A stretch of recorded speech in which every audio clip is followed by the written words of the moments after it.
नमस्कार, सुप्रभात। आप देख रहे हैं खबर दिल्ली और समय हो चला है दिल्ली की 25 बड़ी खबरों को जानने का। इससे पहले यदि आप वीडियो को लाइक नहीं किए हैं तो लाइक कर दीजिए और चैनल को सब्सक्राइब कर लीजिए। तो आइए एक नजर डालते हैं 25 बड़ी खबरों पर फटाफट अंदाज में। दिल्ली में घर बनाने वालों का बोझ कम करने की तैयारी, इंफ्रास्ट्रक्चर चार्ज मॉडल में बड़ा बदलाव संभव। अगर आप दिल्ली के निवासी हैं और राष्ट्रीय राजधानी में घर बनाने की सोच रहे हैं तो यह खबर बेहद अहम है। दिल्ली सरकार प्रॉपर्टी बनाने पर लगने वाले इंफ्रास्ट्रक्चर चार्ज को कम करने के बारे में सोच रही है। यह चार्ज खासकर उन कॉलोनियों में रहने वाले लोगों के लिए ज्यादा है जहां प्रॉपर्टी महंगी है। सरकार इस चार्ज को आसान बनाने के लिए कई तरीकों पर विचार कर रही है। एक हाई लेवल मीटिंग में इस पर चर्चा हुई है। दो नए मॉडल पर खास ध्यान दिया जा रहा है जो मौजूदा सिस्टम की जगह ले सकते हैं या उसके साथ साथ चल सकते हैं। बता दें कि अभी यह इंफ्रास्ट्रक्चर चार्ज इस बात पर निर्भर करता है कि प्रॉपर्टी किसी प्लान्ड कॉलोनी में है या अनप्लान्ड और उसका क्या साइज है। जैसे ए और बी कैटेगरी की रेगुलाइज्ड कॉलोनियों में घरेलू उपभोक्ताओं को 255 रुपये 27 पैसे प्रति वर्ग फुट चार्ज देना पड़ता है। वहीं ई, एफ, जी और एच कैटेगरी की कॉलोनियों में जिनमें से कई अनरेगुलाइज्ड है यह चार्ज सिर्फ 63 रुपये 81 पैसे प्रति वर्ग फुट दिए जाते हैं। दिल्ली वालों के लिए गुड न्यूज, 2406 करोड़ की लागत से बुझेगी 22 लाख आबादी की प्यास। दिल्ली की करीब 2 करोड़ आबादी में से 11% आबादी की प्यास बुझाने के लिए चंद्रावल वाटर ट्रीटमेंट प्लांट को 2406 करोड़ रुपए की लागत से अपग्रेड किया जाएगा। प्लांट में पानी उत्पादन की कैपेसिटी 90 एमजीडी से बढ़ाकर 105 एमजीडी किया जाएगा। बता दें कि पिछले दिनों सीएम रेखा गुप्ता की अध्यक्षता में हुई कैबिनेट मीटिंग में प्रस्ताव पर मंजूरी भी मिल चुकी है। जल बोर्ड अफसरों के अनुसार पटेल नगर, चांदनी चौक, मटिया महल, बलीमा मारन मॉडल टाउन का कुछ एरिया, सदर बाजार का कुछ एरिया, करोल बाग, राजेंद्र नगर और आरके पुरम विधानसभा क्षेत्र में चंद्रावल वाटर ट्रीटमेंट प्लांट से पानी सप्लाई किया जाता है। इस 26 एल्बम से बड़े हमले के लिए हाफिज पर आईएसआई का प्रेशर, दिल्ली ब्लास्ट से फिर बेनकाब पाकिस्तान। लाल किला ब्लास्ट में जांच एजेंसियों को जैश-ए मोहम्मद के कनेक्शन के बाद अब लश्कर की साजिशों के इनपुट भी मिलने लगे। लश्कर-ए-तैयबा की बांग्लादेश के आतंकी संगठनों के साथ साठगांठ एक नए तरह के खतरे का संकेत दे रही है। दरअसल सुरक्षा एजेंसियों को इंटेलिजेंस इनपुट मिले हैं कि लश्कर-ए-तैयबा चीफ हाफिज सहित भारत में 26 एल्बम मुंबई हमले से भी बड़ा अटैक प्लान कर रहा है। पाकिस्तान की खुफिया एजेंसी आईएसआई की तरफ से हाफिज सईद पर दबाव है। एजेंसियों के पास इनपुट है कि लाल किला विस्फोट से कुछ दिन पहले लश्कर-ए-तैयबा के एक कमांडर सैफुल्लाह सैफ ने 30 अक्टूबर को पाकिस्तान के खैरपुर तमवाली में एक रैली में हमले की तैयारी कर दावा किया था। उसने यह भी कहा था कि हाफिज सईद पूरी प्लानिंग तैयार कर चुके हैं। अक्टूबर में बांग्लादेश में एक धार्मिक आयोजन के दौरान पाकिस्तानी टेरर ग्रुप के कमांडर और हमास के नेता ढाका गए थे। ऐसा लगा जैसे चूना खा लिया हो। ग्रेटर नोएडा में मंदिर का प्रसाद खाने से क्यों बिगड़ी 7 लोगों की हालत। ग्रेटर नोएडा के एक मंदिर में प्रसाद खाने के बाद 7 लोगों की तबीयत खराब हो गई। पंडितों ने प्रसाद को चूना जैसा बताया। वह पेट में जलन और उल्टी की शिकायत के बाद उन्हें अस्पताल में भर्ती कराया गया। मंदिर प्रशासन ने जांच शुरू कर दी है और पुलिस भी मामले की छानबीन कर रही है। दिल्ली में 25 नवंबर तक बंद रहेंगे कई रास्ते, बलिदान दिवस कार्यक्रम को लेकर ट्रैफिक एडवाइजरी जारी। दिल्ली में बलिदान दिवस के आयोजनों के कारण 25 नवंबर तक ट्रैफिक व्यवस्था प्रभावित रहेगी। दिल्ली पुलिस ने ट्रैफिक एडवाइजरी जारी की है जिसके अनुसार कई रास्ते बंद रहेंगे और रूट डायवर्ट किए जाएंगे। गुरु तेग बहादुर साहब के 350वें बलिदान दिवस पर लाल किले पर एक बड़ा कार्यक्रम होगा जिसमें वीवीआईपी समेत कई लोग शामिल होंगे। दिल्ली वासियों को असुविधा से बचाने के लिए दिल्ली पुलिस ने 25 नवंबर तक के लिए ट्रैफिक एडवाइजरी जारी की है। दिल्ली पुलिस के मुताबिक गुरु तेग बहादुर साहब के 350वें बलिदान दिवस के मौके पर 19 नवंबर से 25 नवंबर तक लाल किले पर एक बड़ा इवेंट हो रहा है। इस इवेंट में कई वीवीआईपी समेत बड़ी संख्या में लोगों के आने की संभावना है।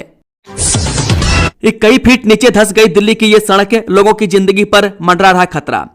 पश्चिमी दिल्ली के छावनी क्षेत्र में कोतवाली रोड पर सड़क धंसने से राहगीर परेशान है। सीवर लाइन के धंसने के कारण यातायात बाधित हो रहा है और दुर्घटना का डर बना हुआ है। स्थानीय लोगों ने तत्काल मरम्मत की मांग की है लेकिन छावनी परिषद और एमईएस के बीच समन्वय की कमी के कारण समस्या का समाधान नहीं हो पा रहा। परिषद सदस्य ने स्टेशन कमांडर से बात कर समस्या का हल निकालने का प्रयास किया है।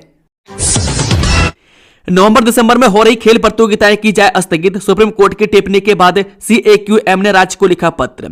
जलवायु गुणवत्ता प्रबंधन आयोग ने दिल्ली, हरियाणा, राजस्थान और उत्तर प्रदेश की सरकारों को पत्र लिखकर नवंबर और दिसंबर में होने वाली खेल प्रतियोगिताओं को स्थगित करने का अनुरोध किया है। यह निर्णय वायु प्रदूषण के बढ़ते स्तर और बच्चों के स्वास्थ्य पर पड़ने वाले प्रभाव को ध्यान में रखते हुए लिया गया। आयोग ने यह भी सुनिश्चित करने को कहा है कि स्थगन से छात्रों को कोई नुकसान न हो। इसमें वायु गुणवत्ता के वर्तमान रुझानों पर चर्चा की और बच्चों बच्चों के स्वास्थ्य की सुरक्षा के उपायों पर विचार विमर्श किया।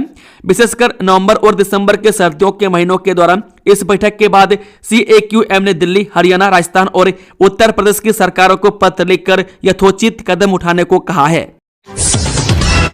दिल्ली हाईकोर्ट ने अभिनेता फरहान अख्तर की फिल्म 120 बहादुर की रिलीज को दी मंजूरी, याचिका का निपटारा। दिल्ली हाईकोर्ट ने फिल्म 120 बहादुर को 21 नवंबर को रिलीज करने की अनुमति दे दी है। अदालत ने फिल्म के प्रमाणन को चुनौती देने वाली याचिका का निपटारा किया, जिसमें ऐतिहासिक तथ्यों से छेड़छाड़ का आरोप था। अदालत ने कहा कि फिल्म का नाम और रिलीज की तारीख बदलने में बहुत देर हो चुकी है। OTT रिलीज में सैनिकों के नाम और रेजिमेंट का उल्लेख किया जाएगा। इस पर पीठ ने कहा कि यह स्पष्ट किया जाता है कि OTT रिलीज के लिए भी केवल सैनिकों के नाम और उनकी रेजिमेंट का ही उल्लेख किया जाएगा। संयुक्त अहि रेजिमेंट मोर्चा, एक धर्मार्थ ट्रस्ट और रेजांगला की लड़ाई में शहीद हुए कई सैनिकों के परिवार के सदस्यों द्वारा दायर जनहित याचिका पर सुनवाई कर रही थी। याचिका में आरोप लगाए गए थे कि यह ऐतिहासिक तथ्यों को तोड़ मरोड़ कर पेश करती है। अल्फला ग्रुप में 415 करोड़ के गोलमाल का खुलासा, जावेद अहमद सिद्दीकी का पाकिस्तान कनेक्शन भी निकला। जी हां, ईडी ने हरियाणा के फरीदाबाद में अल्फला यूनिवर्सिटी में 415 करोड़ रुपए की वित्तीय अनियमितताओं का खुलासा किया। जांच में पता चला कि यूनिवर्सिटी ने फर्जी दस्तावेजों के आधार पर छात्रों के नाम पर छात्रवृत्ति का दावा किया। ईडी ने मामला दर्ज कर आगे की जांच शुरू कर दी है।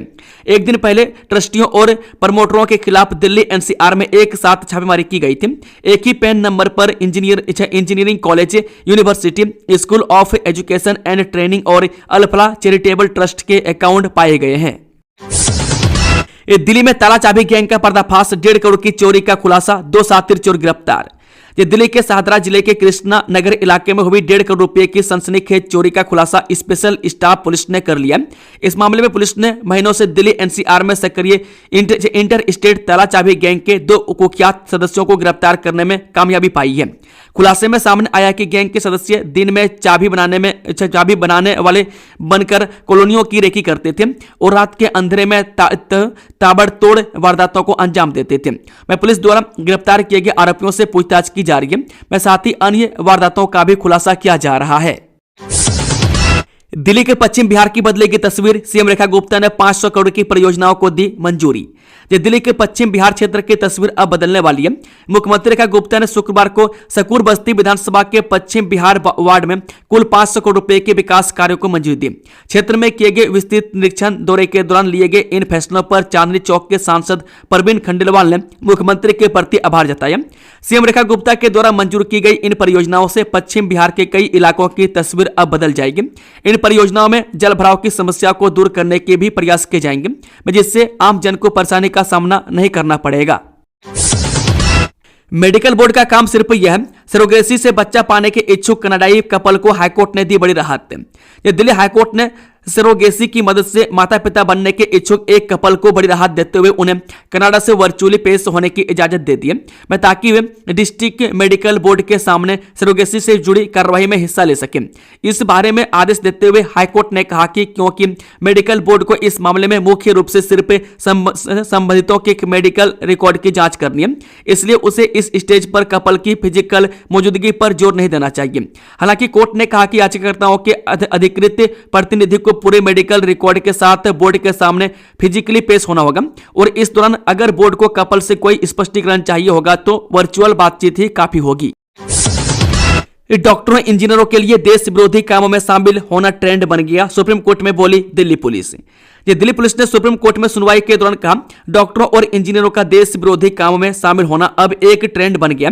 मामला 2020 दिल्ली दंगों से जुड़ा है। सुनवाई के दौरान दिल्ली पुलिस ने फरवरी 2020 के दंगों के मामले में एक्टिविस्ट उमर खालिद, शर्जील इमाम और अन्य की जमानत याचिकाओं का बड़ा विरोध किया है। दिल्ली से पहले जयपुर और अहमदाबाद सीरियल ब्लास्ट में भी अल-फलाह कनेक्शन, चौंकाने वाले खुलासे। फरीदाबाद की अल-फलाह यूनिवर्सिटी गंभीर जांच के दायरे में है। दिल्ली में 10 नवंबर को लाल किले के पास हुए ब्लास्ट में आरोपी डॉक्टर उमर नबी की गिरफ्तारी के बाद खुफिया एजेंसियों ने विश्वविद्यालय से जुड़े कई चौंकाने वाले तथ्य उजागर किए हैं। नबी कभी इस यूनिवर्सिटी से जुड़ा हुआ था। उसके आतंकवादी गतिविधियों से संबंध सामने आने के बाद संस्थान पर फिर से सवाल उठने लगे। खुफिया रिपोर्ट के अनुसार नबी इस यूनिवर्सिटी से जुड़ा पहला व्यक्ति नहीं है जिसका नाम आतंकी गतिविधियों में आया हो। दिल्ली ही नहीं, 2008 में जयपुर और अहमदाबाद सीरियल ब्लास्ट में भी यूनिवर्सिटी की संदिग्ध भूमिका सामने आई है। अल-फलाह के एक पूर्व छात्र का नाम आतंकी संगठनों से जुड़ा मिल चुका है। ग्रेटर नोएडा में ईडा के इंडस्ट्रियल पार्कों में आएगी प्लॉट योजना, तलाशी की गई जमीन। जी हां, ग्रेटर नोएडा में यमुना प्राधिकरण क्षेत्र के 5 औद्योगिक पार्कों में प्लॉट की योजना जल्द आएगी। प्राधिकरण ने सभी पार्कों में 40 से ज्यादा छोटे और बड़े औद्योगिक भूखंडों पर योजना शुरू करने की तैयारी कर ली है। अगले सप्ताह तक योजना शुरू की जा सकेगी। यमुना प्राधिकरण के अधिकारी ने बताया कि शहर मेडिकल डिवाइस पार्क, हस्तशिल्प, टॉय, अपैरल और MSME पार्क विकसित हो रहे हैं। वह सभी पार्कों में अब तक 1049 भूखंड आवंटित हो चुके हैं, जिनमें से 336 आवंटियों ने भूखंडों पर कब्जा ले लिया है। वह कई कंपनियों का मौके पर निर्माण कार्य चल रहा है। हमारी किलोमीटर दर कब बढ़ेगी? यात्रा भत्ता बढ़ाने को लेकर रेलवे रनिंग स्टाफ का आंदोलन तेज। जो रेलवे रनिंग स्टाफ ने यात्रा भत्ता बढ़ाने की मांग को लेकर आंदोलन तेज कर दिया। कर्मचारी पूछ रहे हैं कि उनकी किलोमीटर पर दर में वृद्धि कब होगी, क्योंकि महंगाई बढ़ रही है और भत्ते में कोई बदलाव नहीं हुआ है। उन्होंने चेतावनी दी है कि मांगे पूरी न होने पर आंदोलन और तेज किया जाएगा, जिससे रेलवे प्रशासन पर दबाव बढ़ गया है। माओवादी नेता मांडवी हिड़मा के मारे जाने पर एबीवीपी ने जेएनयू में निकाला विजय मार्च, लगाए भारत माता के जय के नारे। जवाहरलाल नेहरू विश्वविद्यालय यानी कि जेएनयू में एबीवीपी ने माओवादी नेता मांडवी हिड़मा के मारे जाने पर सुरक्षा बलों के सम्मान में विजय मार्च निकाला। छात्रों ने भारत माता के जय और वंदे मातरम के नारे लगाए। एबीवीपी का कहना है कि हिड़मा के मारे जाने से उग्रवाद के खिलाफ लड़ाई को मजबूती मिलेगी। यह मार्च सुरक्षा बलों के साहस और छात्रों की राष्ट्रीय सुरक्षा के प्रति प्रतिबद्धता का प्रतीक है। दिल्ली दुनिया का सबसे प्रदूषित शहर AQI 500 पार टॉप 10 में भारत की ये सिटीज भी शामिल। ये दुनिया भर में वायु प्रदूषण को मापने वाली अंतर्राष्ट्रीय संस्था की IQ एयर की नवीनतम लाइव रैंकिंग में भारत की राजधानी दिल्ली ने एक बार फिर चिंताजनक रिकॉर्ड दर्ज किया। बृहस्पतिवार सुबह जारी रिपोर्ट के अनुसार दिल्ली का एयर क्वालिटी इंडेक्स 506 दर्ज हुआ, जो खतरनाक श्रेणी में आता है और सीधे तौर पर लोगों की सेहत के लिए गंभीर खतरा पैदा करता है। रैंकिंग में दिल्ली दुनिया का सबसे प्रदूषित शहर है। इसके साथ ही दक्षिण एशिया के कई बड़े शहर इस सूची में शीर्ष स्थानों पर है। दिल्ली के 5 निजी स्कूलों को बम से उड़ाने की मिली धमकी, मची अफरा तफरी। राजधानी दिल्ली में लाल किले पर हुए कार ब्लास्ट के बाद जहां एक तरफ पुलिस अलर्ट पर है, तो वहीं दिल्ली के स्कूलों को बम से उड़ाने की धमकी मिलने का सिलसिला जारी है। इसी कड़ी में गुरुवार को 5 निजी स्कूलों को बम से उड़ाने की धमकी का ईमेल मिलने के बाद हड़कंप मच गया। इसकी जानकारी होते ही मौके पर स्थानीय पुलिस और बॉम्ब स्क्वाड, डॉग स्क्वाड आदि टीमें पहुंची और निरीक्षण शुरू किया। एक कुत्ते ने सपने में कहा, दिल्ली सीएम रेखा गुप्ता पर हमले का आरोपी राजेश ने सुनाई अजब कहानी। दिल्ली की मुख्यमंत्री रेखा गुप्ता पर हमला करने वाले आरोपी राजेश खिमची ने अजब कहानी सुनाई है। मैं दिल्ली पुलिस की ओर से दाखिल चार्जशीट में कहा गया कि राजेश खिमची ने सपने में देखा कि एक शिवलिंग के बगल में बैठे कुत्ते ने उससे कहा कि दिल्ली में कुत्ते कष्ट में।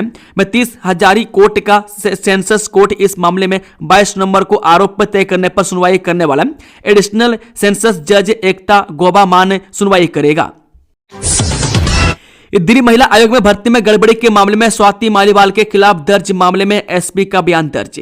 दिल्ली के राउज एवेन्यू कोर्ट में आज दिल्ली महिला आयोग में नियुक्तियों में गड़बड़ियों के मामले में आज दिल्ली पुलिस के एक एसपी के बयान दर्ज किए गए। स्पेशल जज जितेंद्र सिंह ने 8 दिसंबर को अगली सुनवाई करने का आदेश दिया। बता दें कि सुनवाई के दौरान आरोपित स्वाति मालीवाल कोर्ट में पेश नहीं हुई। उनकी ओर से पेश वकील ने स्वाति मालीवाल की कोर्ट में पैसे से छूट की मांग की, जिसे कोर्ट ने मंजूर कर लिया। बता दें कि इस मामले में अभियोजन पक्ष की ओर से गवाह एसपी डॉक्टर राकेश कुमार का बयान दर्ज किया गया। इसके पहले इस मामले में 4 नवंबर को शिकायतकर्ता और पूर्व विधायक बरखा सिंह के बयान दर्ज किए गए। दिल्ली के सरकारी अस्पतालों में रोज बदली जाएगी बेडशीट, दिन के हिसाब से तय होगा रंग, जानिए वजह। दिल्ली के सरकारी हॉस्पिटलों में भर्ती के दौरान बेडशीट साफ सुथरा बिछाई गई या नहीं, अब एक झटके में पता कर सकेंगे। मैं सभी सरकारी अस्पतालों में स्वच्छता, संक्रमण नियंत्रण और मरीजों को अच्छा महसूस कराकर मनोवैज्ञानिक तौर पर मजबूत करने के मकसद से दिल्ली सरकार ने सभी सरकारी अस्पतालों में कलर कोडिंग बेडशीट व्यवस्था लागू किया है। कायाकल्प पहल के तहत दिल्ली सरकार ने यह पहल दिल्ली के सभी सरकारी अस्पतालों के लिए पहली बार शुरू की है। बैंकों के पास फर्जी दस्तावेज गिरवी रखकर लिया था 50 लाख का लोन, 15 साल से फरार आरोपी राजस्थान से गिरफ्तार। दिल्ली पुलिस की आर्थिक अपराध शाखा ने धीरज कुमार को गिरफ्तार कर लिया, में जो 50 लाख रुपए के बैंक लोन घोटाले में शामिल था। उस पर नकली दस्तावेजों के आधार पर 2 बैंकों को धोखा देने का आरोप है। 15 साल से फरार धीरज ने पहचान बदलकर लोन लिया था। पुलिस ने उसे भरतपुर राजस्थान से गिरफ्तार कर लिया है। रात में स्थापित भगवान की मूर्तियां सुबह मिली गायब, इलाके में मचा हड़कंप। जराई के टांडा गांव में मूर्ति चोरी का मामला सामने आया है। ग्रामीणों ने सरपंच और उसके साथियों पर मूर्तियां गायब करने और धार्मिक भावनाओं को ठेस पहुंचाने का आरोप लगाया है। एक महीने में यह दूसरी घटना है। ग्रामीणों ने पुलिस में शिकायत दर्ज कराई है और कार्रवाई की मांग की है। पुलिस मामले की जांच कर रही है। बता दें कि महीने भर के अंदर एक ही स्थान पर दूसरी बार यह वारदात हुई है। इस घटना के बाद से पूरे गांव में आक्रोश का माहौल है। टांडा गांव में एक प्लॉट में गांववासियों ने मंगलवार को भगवान शिव और देवी मां की मूर्तियों की स्थापना की गई थी। बुधवार को जब गांव वाले मूर्ति स्थापना के स्थान पर पहुंचे तो उन्हें वहां से कुछ मूर्तियां गायब मिली और एक मूर्ति की खंडित भुजा पड़ी मिली। दिल्ली में हेरोइन तस्करी गिरोह का भंडाफोड़, पुलिस ने 5 आरोपियों को किया गिरफ्तार। जब पश्चिमी दिल्ली में एंटी नार्कोटिक्स स्क्वाड ने हेरोइन तस्करी गिरोह का पर्दाफाश करते हुए 5 लोगों को गिरफ्तार कर लिया। आरोपियों के पास से हेरोइन, कार और स्कूटी जब्त की गई है। में गिरफ्तार लोगों में तस्कर बिचौलिए शामिल हैं। मुख्य तस्कर सुमित आर.के. पुरम ने नेटवर्क चला रहा था, जिसकी झोंकी से अतिरिक्त हेरोइन बरामद हुई। सूचना के बाद पुलिस टीम ने छापामारी कर दो महिला कोशिका उर्फ किट्टू और रोजा को गिरफ्तार किया। इनके पास से 439 केजी 55 ग्राम हेरोइन बरामद हुई है। में इनसे पूछताछ और तकनीकी जांच से तस्करी में चैन अन्य लोगों की संलिप्तता का खुलासा हुआ। पुलिस ने 7 नवंबर को मखान सिंह और मनीष सिंह को गिरफ्तार कर लिया। मीट की दुकानों पर कसा शिकंजा, 20 से ज्यादा चबूतरे तोड़े। कार्रवाई से इलाके में मचा हड़कंप। जब पूर्वी दिल्ली के नंदनगरी में नगर निगम ने अवैध मीट विक्रेताओं के खिलाफ कार्रवाई करते हुए 20 दुकानों के चबूतरे तोड़ दिए। इस दौरान 15 तख्त और 12 फ्रिज भी तोड़े गए। निगम ने 52 मुर्गों को जब्त कर 9,000 रुपए में नीलाम किया। अधिकारियों ने बताया कि यह कार्रवाई अवैध मीट बिक्री रोकने और लोगों के स्वास्थ्य की सुरक्षा के लिए की गई है। हर महीने फूक रहे 11 से 12 लाख, फिर भी आनंद विहार का AQI नंबर 1 22 करोड़ का स्मोक टावर बना सरकारी बोझ। जब विभिन्न एजेंसियों द्वारा अप्रभावी घोषित किए जाने के बावजूद दिल्ली के आनंद विहार में स्मोक टावर अभी भी चालू है। इस टावर के संचालन पर हर महीने लाखों रुपये खर्च हो रहे हैं, जबकि आनंद विहार का AQI अभी भी सबसे अधिक है। RTI से पता चला है कि यह टावर PM 2.5 और PM 10 के स्तर को केवल 20% तक ही कम कर पाता है, जबकि इसके संचालन पर मासिक खर्च 10,57,000 रुपये पर्यावरणविद स्मोक टावर जैसे अस्थायी उपायों का खारिज करते हैं। दिल्ली में अवैध रूप से रह रहा घनाई नागरिक गिरफ्तार, डिटेंशन सेंटर से स्वदेश भेजने की तैयारी। ये दिल्ली पुलिस ने निरंकारी ग्राउंड के पास से एक घनाई नागरिक को गिरफ्तार कर लिया। हेनरी क्वाटी नामक इस व्यक्ति का वीजा 2022 में समाप्त हो गया था और वह अवैध रूप से भारत में रह रहा था। पुलिस ने उसे FRRO को सौंप दिया, जिसके बाद उसे लामपुर स्थित डिटेंशन सेंटर भेज दिया गया, जहां से उसे घना वापस भेजा जाएगा। पुलिस ने उसे निर्वासन की कार्रवाई के लिए FRRO यानी कि विदेश क्षेत्रीय पंजीकरण कार्यालय के पास से भेज दिया। FRRO के निर्देशों के बाद व्यक्ति को दिल्ली के लामपुर स्थित डिटेंशन सेंटर भेज दिया गया। जिला पुलिस उपायुक्त भीष्म सिंह ने बताया कि पुलिस को एक विदेशी नागरिक के बारे में खुफिया जानकारी मिली थी, जो भारत में अपने वीजा की अवधि से अधिक समय तक रुका हुआ था। दोस्तों, खबरों का सिलसिला समाप्त होता है। अगर जानकारी पसंद आए तो वीडियो को लाइक, शेयर, चैनल को सब्सक्राइब जरूर कर लें और कमेंट बॉक्स में अपना फीडबैक जरूर दें। Thank you, all the best, thank you.